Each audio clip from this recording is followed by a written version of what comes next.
এখন ঘড়িতে 4:47 বাজে, আর ট্রেন অনেক লেট করেছে।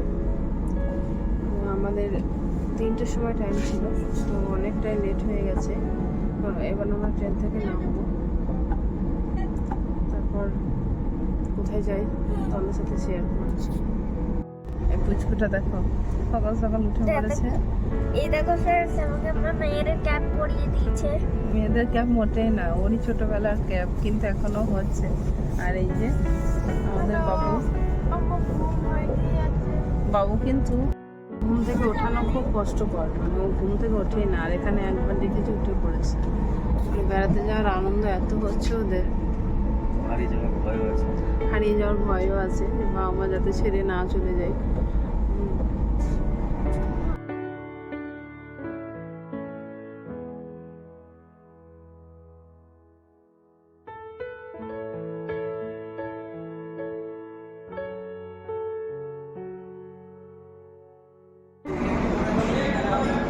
দেখো টুনডিলা, আমরা টুনডিলাতে নেমেছি।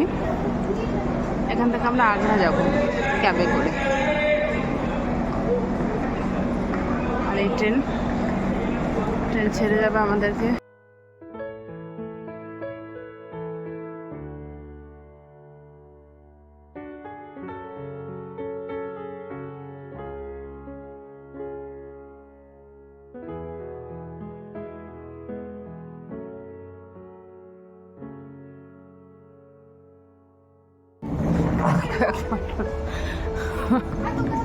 বাবু কতগুলো লাগেজ নিচ্ছে দেখছো, বাবু সত্যিই বড় হয়েছে।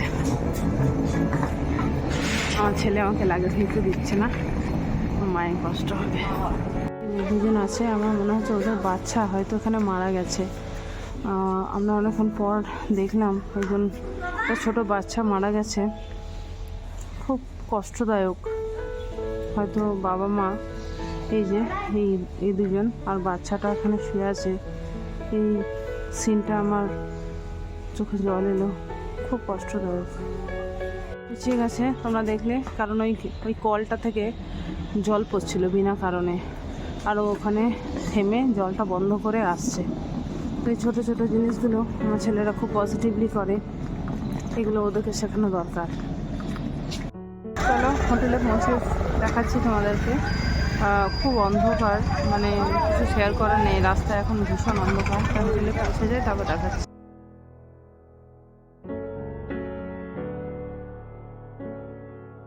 আমরা রুমে পৌঁছে গেছি।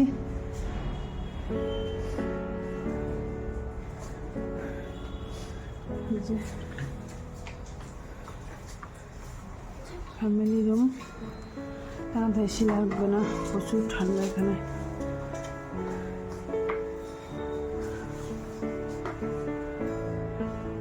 এখন আগ্রাতে আছি, দেখি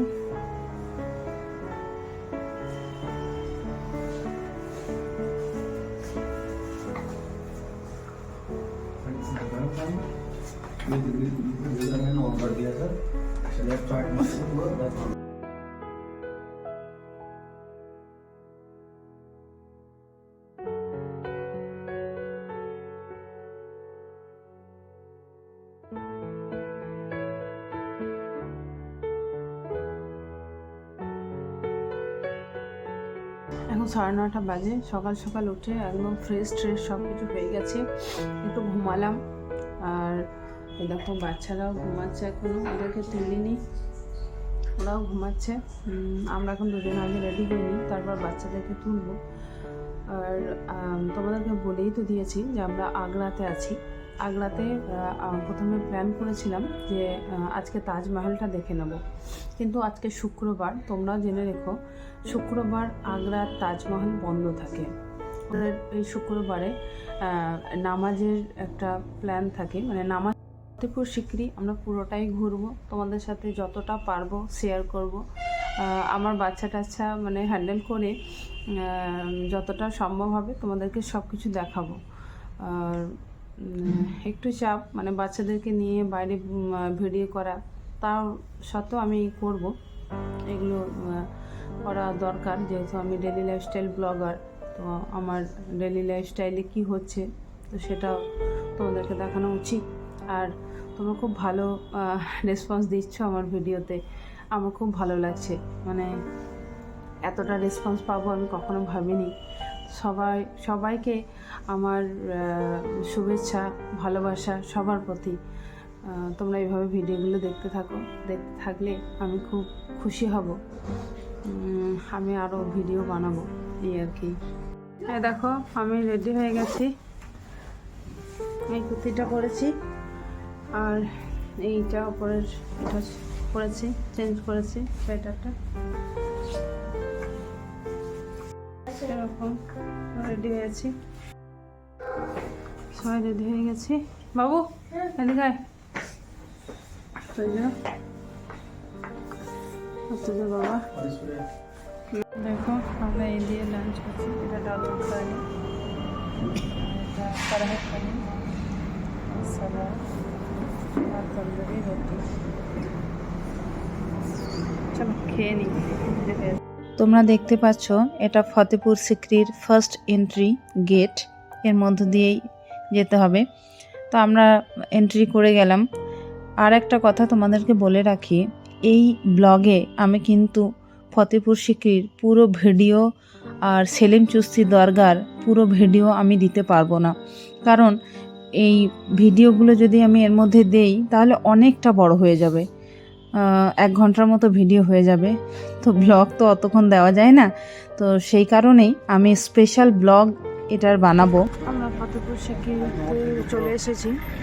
এখান থেকে বাসে করে যেতে হবে। এখন ছোটো ছোটো বাস আছে, এই বাসে করে আমাকে কিলার ভেতর ঢুকতে পারবে আমাদের এই বাসটা। ফতেপুর সিক্রি সম্পর্কে তোমাদেরকে কিছু কথা বলে রাখি। এটি ভারতের উত্তরপ্রদেশে আগ্রা জেলায় একটি শহর। আর 1571 সাল থেকে 1585 সাল অবধি সম্রাট আকবর শহরটিকে মুঘল সাম্রাজ্যের রাজধানী ঘোষণা করেছিলেন, কিন্তু পরে পাঞ্জাবে একটি ঘটনা ঘটেছিল যার পরিপ্রেক্ষিতে সেটাকে বাতিল করা হয়েছিল। তারপর 1610 সালে শহরটিকে সম্পূর্ণরূপে বর্জিত করা হয়।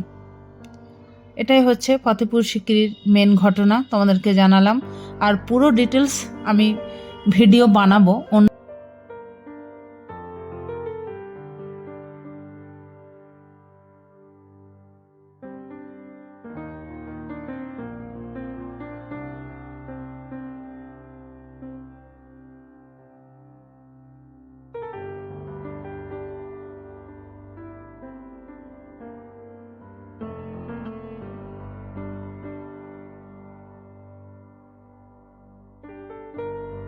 এই মহলটা তোমরা দেখছো, এটা কিন্তু আকবর তার খুব ভালোবাসার মানুষ, প্রিয়জন যোধাবাইয়ের জন্য বানিয়েছিলেন। আর এই টপে যেটা দেখছো, ওখানে রানী সকালবেলায় উঠে সূর্যকে জল দান করত। আর যেটা ঈদের সময় মুসলিমরা এখানে চাঁদ দেখতেন।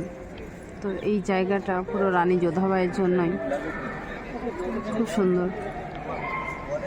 এটা দেখছো, এটা আকবরের সময়ে মেয়েদের জন্য স্কুল বানিয়েছিলেন। উপরে লাইব্রেরি, এই যে স্কুল, এটা পুরোটাই স্কুল।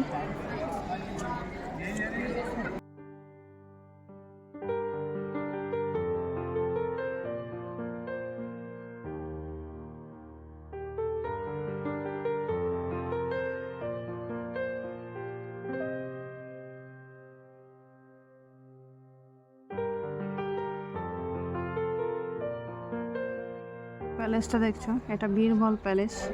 এটা রোকেয়া বেগম তার ছিল। তো তারপর তিনি আকবরের যে দ্বিতীয় ওয়াইফ সেলিমা সুলতানা, তেনাকে দেওয়া হয়েছিল। তো তিনি ওখানে থাকতে রাজি হননি। তারপর এই প্যালেসটা আকবরের যে খুব প্রিয় একজন সেনা বীরবল, তো তার নামে এটা করা হয়েছিল। এই যে পাশে এই যে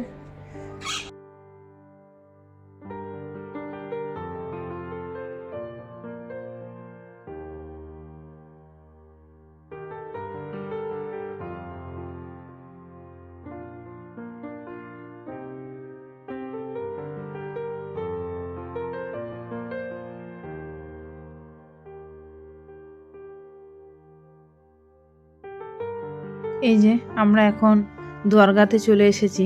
এটি সেলিম চিশতির দরগা। ফতেপুর সিক্রির পাশেই এই দরগাটি অবস্থিত। তো এই দরগার ঘটনা একটু আমি বলে রাখি। যখন সম্রাট আকবরের অনেক বছর ধরে কোনো সন্তান হচ্ছিল না, তখন তিনি এখানে সেলিম চিশতি নামে এক পীর বাবার কাছে এসে মান্নত করেছিলেন।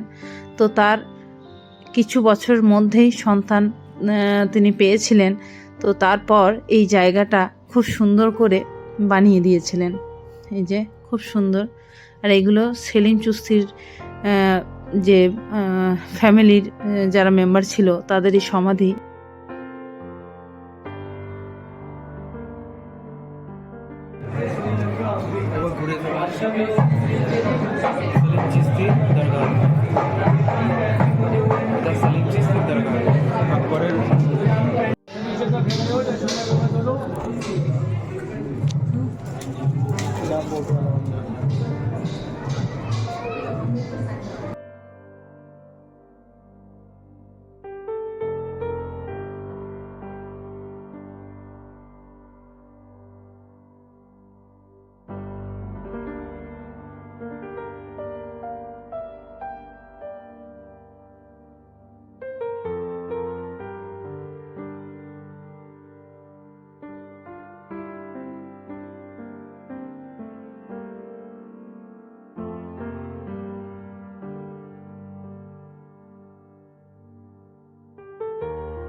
টাকা হয়ে গেলে এবার হোটেলে ফিরে যাবো। তোমরা একটা জিনিস দেখো, এটা দেখতে পাচ্ছি কিনা, কত কুল ধরেছে, মানে এখনই এত কুল ধরেছে, আমি মানে অবাক হয়ে গেলাম। তো একটু তোমাদেরকে দেখালাম, এত কুল দেখো। আমাদের ওখানে হয়তো কুলের ফুলই ফোটেনি এখনো, এখানে এক গাছ কুল হয়ে গেছে। আমরা অনেকক্ষণ তো ফিরেছি বিকালবেলা করে। তো এখন একটু রেস্ট নিলাম, অনেকটা রেস্ট নিলাম, ভিডিও এডিট করলাম। এবার ডিনারের জন্য বেরিয়ে যাব, একটু ডিনার করতে যাব। ডিনারটা করে আসি, তারপর দেখাচ্ছি।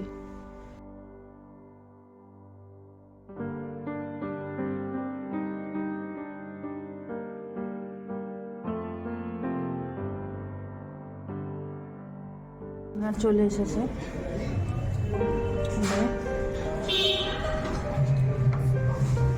সেখানে খেতে অলরেডি শুরু করে দিয়েছে। আর বাবুর আর আমারটা এখনো আসেনি।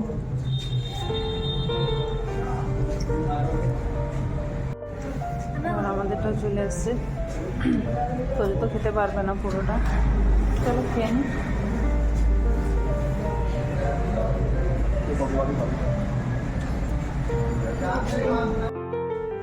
সারাদিন ঘুরেছি, খুব টায়ার্ড হয়ে গেছি। আবার ডিনারটাও অনেকটা দূরে করে আসলাম, আর ভীষণ টায়ার্ড, মানে এবার ঘুমাতে পারলেই হয় আর কি। তো ব্লগটা আর কন্টিনিউ করছি না। আজকের ব্লগটাও সেই সকাল থেকে শুরু হয়েছে। ব্লগটা এখানেই শেষ করব। তোমাদের যদি ব্লগটা ভালো লেগে থাকে তাহলে একটু লাইক, শেয়ার, সাবস্ক্রাইব প্লিজ করো। আজকের মতো গুড নাইট, আবার দেখা হবে অন্য আর এক নতুন ব্লগের সাথে।